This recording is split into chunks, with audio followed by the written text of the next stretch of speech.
C'était un soir, je crois, hein, et un agriculteur que je connais très bien, ses mains commencent par trembler. Au début, il se disait que c'est la fatigue parce qu'il a l'habitude de travailler durant toute la journée au champ. Donc, il se disait que c'est à cause de la fatigue. Mais la chose persistait jusqu'à il a dû se rendre à l'hôpital. Et à cause de ce petit truc, il a dépensé plus de 500 000 francs CFA à l'hôpital dans quelques jours simplement. Et ce qui est marrant, il est resté plus de 9 mois sans rien faire à cause de ce truc simplement qui a commencé un soir banalement. On cherchait la cause réelle de ce qui lui arrivait, mais on n'arrive pas à détecter réellement. Mais après les analyses des médecins, on lui a posé certaines questions. Et après avoir répondu, ces réponses ont choqué beaucoup de personnes et aussi m'a choqué. Je ne vais pas me précipiter pour vous raconter toute l'histoire au début maintenant qui m'intéresse, mais ce que j'ai découvert à travers ce qu'il a dévoilé, ce qu'il a avoué, et aussi à travers les analyses des médecins qui m'intéressent beaucoup. Parce que à travers ce qui s'est passé, j'ai découvert beaucoup de choses que j'aimerais partager avec toi pour que tu sauves une vie, pour que tu sauves ta vie aussi, pour que tu ne tombes pas dedans. Parce que ce jour-là, tout le monde avait les larmes aux yeux, voyant son état de santé qui s'aggrave de temps en temps. Sa femme, ses enfants ne faisaient que pleurer le jour-là. Donc ça m'a beaucoup touché et j'aimerais que tu évites au maximum cette erreur, cette même erreur. Il s'agit des pesticides. Et si tu es agronome, si tu es ingénieur, si tu es technicien ou si tu es un producteur agricole, si tu es un éleveur, tu dois suivre religieusement cette vidéo jusqu'à la fin pour éviter cette erreur. Parce que n'oubliez pas, la vie de toute l'humanité se repose dans la main des agriculteurs, des producteurs agricoles, des éleveurs, des agronomes, des techniciens agronomes, des ingénieurs agronomes. Et tu dois aussi partager cette vidéo à beaucoup de personnes parce que parlant des pesticides, ce n'est pas simplement ce que nous pulvérisons au champ. Il y a aussi les produits que nous utilisons dans nos chambres pour pouvoir tuer les cafards, les moustiques, etc. Il y a tous ces produits-là dedans. Donc, tu dois suivre régulièrement cette vidéo pour éviter ça au maximum, cette erreur. Donc, je t'invite à partager au maximum cette vidéo parce que, premièrement, ce que j'ai découvert et je veux partager avec toi, premièrement, c'est que comment ces pesticides que nous utilisons au quotidien pénètrent notre corps. Et une fois dans notre corps, comment ils agissent, comment ça détruit à petit feu, parfois immédiatement. Et deuxième chose que j'ai découvert, je croyais que lire les étiquettes sur les pesticides, c'est comme 1 plus 1 égale à 2 que je vais trouver et lire simplement. Beaucoup de choses sont écrites sur les étiquettes des pesticides, mais nous n'arrivons pas à les lire. Ce n'est pas parce qu'on n'aime pas la lecture. Parfois, on lit, mais on n'arrive pas à comprendre ce qui est là. Parfois, c'est codé.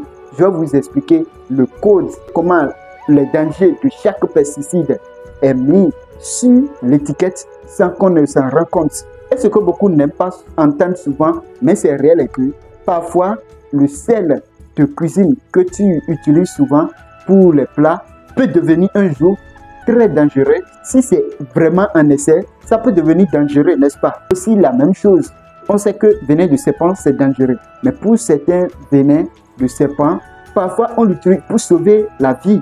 Donc tout dépend de comment vous utilisez ce qui est utile pour vous. Et dans le cas des pesticides, ne te demande plus est-ce que c'est toxique ou pas. Non, il faut te demander plutôt à quelle dose, par quelle voie et pendant combien de temps cela peut devenir toxique. Pour une substance comme les pesticides, il y a 3 paramètres que la toxicologie étudie et c'est le fondement de ce qu'on va voir aujourd'hui. Qu'est-ce que c'est la toxicologie? C'est en général, de façon basique, la science qui étudie les poisons. Revenons sur l'agriculteur dont je vous ai parlé au début. Il a avoué qu'il utilise souvent les pesticides pour contrôler les ravageurs, les maladies dans son champ, ce qui est peut-être normal. Et il a dit, parfois, il ne se protège pas trop. Parfois, il se protège. Parfois, il est pressé et il laisse masque, affaire de masque, affaire de gants, affaire d'accoutrement, tout. Et il pulvérise. Parfois, c'est juste parce que c'est un petit espace. Ce n'est pas... Je vais vous expliquer ce qui s'est passé de façon biologique. Et j'ai découvert à travers les analyses des médecins. D'abord, il faut savoir que la peau n'est pas un milieu imperméable. Quand le vent souffle ces substances, même si ce sont des miettes sur ta peau, en réalité, les molécules liposolubles, c'est-à-dire solubles dans les graisses, traversent le film lipidique de la peau et entrent directement dans le sang humain. Les pesticides que l'agriculteur utilisait étaient des organophosphorés. Ces molécules ont une cible très précise dans ton système nerveux. Une enzyme appelée acétylcholinestérase. Voici comment ça marche normalement quand il n'y a pas un problème. Quand ton cerveau envoie un signal à un muscle, il libère un neurotransmetteur appelé acétylcholine. Ce message traverse ce qu'on appelle synapse et active le muscle. Et après, l'enzyme qu'on appelle acétylcholinestérase arrive et détruit l'acétylcholine et le signal s'arrête. Maintenant, qu'est-ce que les organophosphorés contenus dans les pesticides provoquent maintenant? Quand cette substance entre dans votre corps, ça se colle directement à l'enzyme acétylcholinestérase et la bloque complètement. Maintenant, comme ça, quand le cerveau va libérer de l'acétylcholine, ça va s'accumuler dans votre organisme parce qu'il n'y a plus l'enzyme acétylcholinestérase pour l'arrêter. Et là, qu'est-ce qui se passe? Le muscle reste en contraction continue. Donc, c'est ce qui a provoqué le tremblement des mains au niveau de ce monsieur-là. Et chez les insectes, c'est instantanément fatal quand cela arrive. Mais pour les êtres humains exposés à ces produits chaque fois, même si c'est à petite dose, voici ce qui peut les arriver. Premièrement, les mains peuvent commencer par trembler au fil du temps. Deuxièmement, il peut avoir le trouble de mémoire. Troisièmement, il peut avoir de l'insomnie inexpliquée. Et pour certains, des années plus tard, il peut commencer par souffrir de la maladie de Parkinson. Et c'est très dangereux. Des études en épidémiologie ont montré une corrélation claire entre une exposition longue aux organophosphorés et la dégénérescence neurologique. Voilà ce qui est arrivé à notre agriculteur du début dont je vous ai parlé. Maintenant, comment vous devez lire les dangers sur les étiquettes des produits que vous payez pour contrôler les maladies, les insectes. Sur chaque bidon ou contenant des pesticides que nous payons, il y a un chiffre qui résume le niveau de danger de ce produit-là. La DL50. La DL50 veut dire quoi? La dose létale 50. La dose nécessaire pour tuer 50% de la population de rats en test. Elle s'exprime en milligrammes par kilogramme de poids corporel.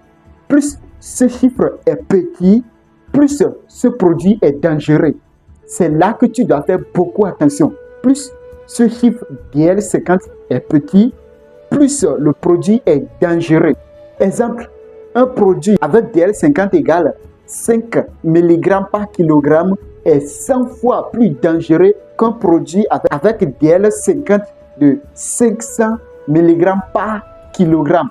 Mais l'OMS a traduit ça en un système de bandes colorées sur les étiquettes.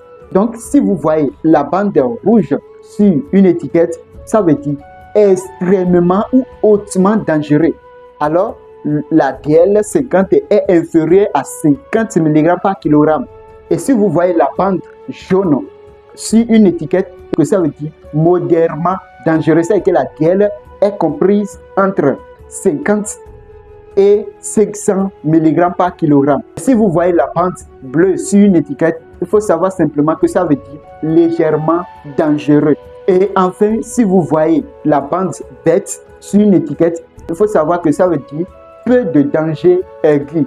Mais attention, la DL50 mesure simplement la toxicité aiguë. Ça veut dire l'effet immédiat que cela peut avoir sur votre corps à une forte dose. Donc, elle ne dit rien sur la toxicité chronique, c'est-à-dire ce que cela peut vous coûter lorsque vous utilisez ce produit plusieurs fois pendant des années. Ça ne dit rien sur ça. Donc, même si la DL est forte, ou tu vois même la bande verte sur un produit, cela ne veut pas dire que tu ne dois pas te protéger. Parce que c'est là que réside même le vrai danger. Parce que là, tu te dis, il n'y a pas de danger immédiat, mais il y a de danger à long terme.